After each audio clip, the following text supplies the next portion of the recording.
Hey guys, welcome back to Back Sports, and I'm so back with another video. And today, this is part 4 of the series, What Should They Do? And before we get into the rest of this video, please don't forget to like and subscribe. It really helps me out a lot and really helps me create content like this for you guys. So please subscribe. And today we're going to be talking about the Arizona Cardinals and what offseason moves should they make to improve in 2024. And as you can see right here, they have a ton of picks, and they have a total of 6 first through third round picks that could be really helpful for them going forward in this draft. Uh, as you can see, the mock draft of the 3 rounds so far is Marvin Harrison, a wide receiver, Newton, a D line, cornerback, D line, inside offensive line, and edge rusher. All positions that could really help the Arizona Cardinals in what they want to do in terms of improving their team. And let's quickly take a look at and put into perspective what they did this past season, and then kind of based on what they did, we're going over what they should do. So in terms of what they did, okay, that's the wrong one. Okay, so their summary wise, Kyler Murray came in halfway through the season and played 8 games, threw for 1,700 yards, almost 1,800, and threw 10 touchdowns and 5 interceptions, averaged about 220 a game.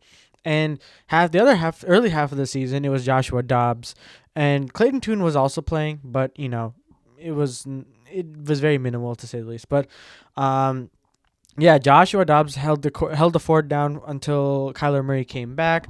Kyler Murray's still really good, even with like the minimal amount of weapons he had. He still looked pretty fine, and was able to, even in 8 games, like he was still able to amass 1,800 yards.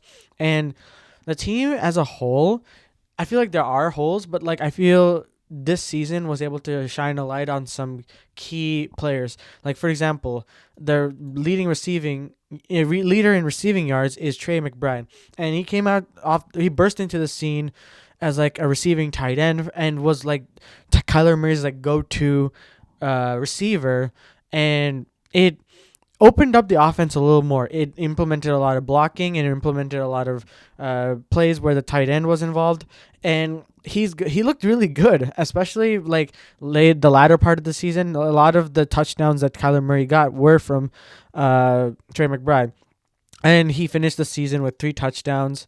It wasn't insane, but he had a lot of yards, to say the least. Like yards after the catch is 439, which is pretty solid for a tight end. He averaged about 10 yards, and he had 81 targets, which is pretty solid.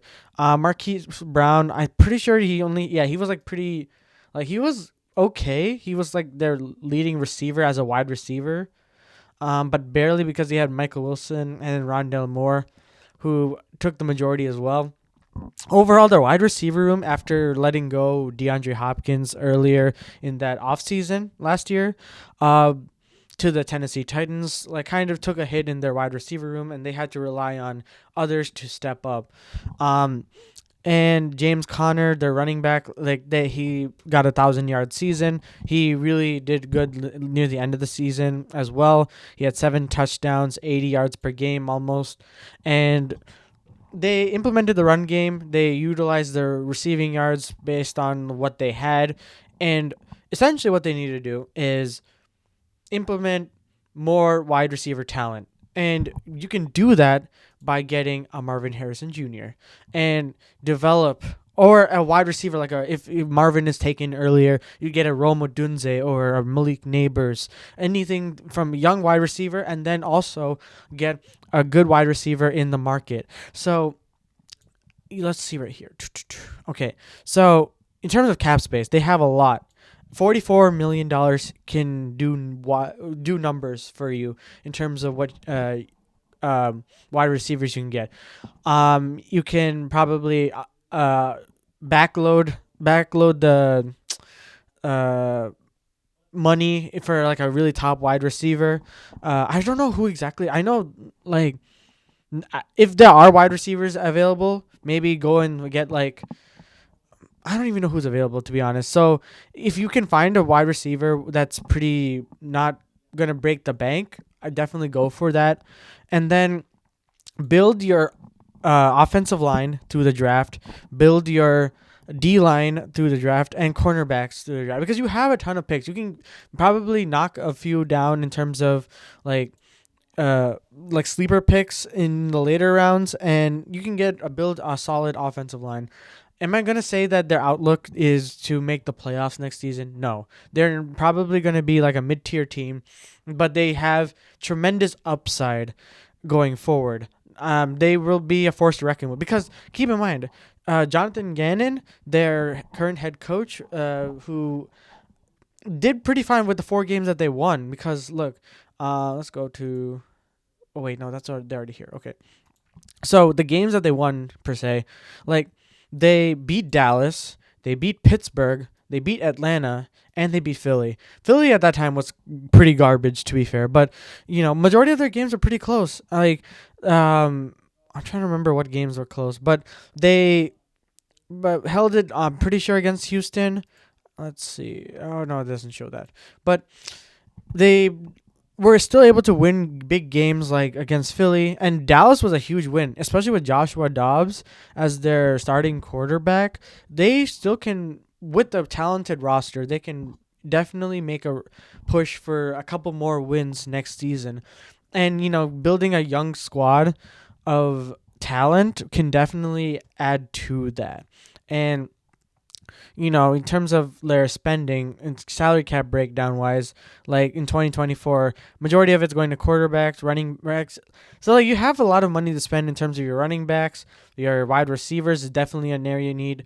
Tight end, I think you can kind of leave that alone for now. You can probably add another tight end, do a 2 tight end set offense. And offensive line, add more to it and you'll be golden. And the goal should be, going into next season, is add more weapons for Kyler Murray, because at this point you're kind of stuck with, and it's kind of mean to say, like you're kind of stuck with Kyler Murray. You're not like gonna draft a quarterback, because that's just gonna be tough on you. If you end up doing that, you would probably have to like draft a late round quarterback, and you just maybe have to sit him behind Kyler Murray for the meantime and make him a backup or something like that, which I don't really think you really need to do, given that you have a couple great wide receivers and skill positions available in the draft this season. So yeah, like look at this breakdown in terms of contract wise. Like you have your fifth leading contract is a 4-year, $28 million rookie contract for Paris Johnson, who is a pretty solid tackle. I mean, he didn't really have like an insane year or anything, but I feel like he definitely can improve and have upside. And Buda Baker is their like second, because Kyler Murray takes a majority of it. So you're kind of at the mercy of Kyler Murray's contract, in a say, unless you restructure it and backlog it, and you can probably open up some space with Kyler Murray. I don't see you making super big splash plays, but like you can make enough plays in the offseason where you can incrementally improve your team. So let's recap, all right? Let's recap what they need to do. So add another skill position in terms of a running back, and then a couple of wide receivers, like a young drafted wide receiver and a wide receiver in free agency. Add to that offensive line, and if you have the space to do so, add a few pieces to defensive line as well. And yeah, I mean, let me know what you guys think down in the comments below. Do you think the Cardinals are going to be improved even more than what I said? Or do you think that they're not going to improve as much even with all these additions? Let me know down in the comments below. I love to read what you guys have to say and think. And as always, I'll see you guys in the next one.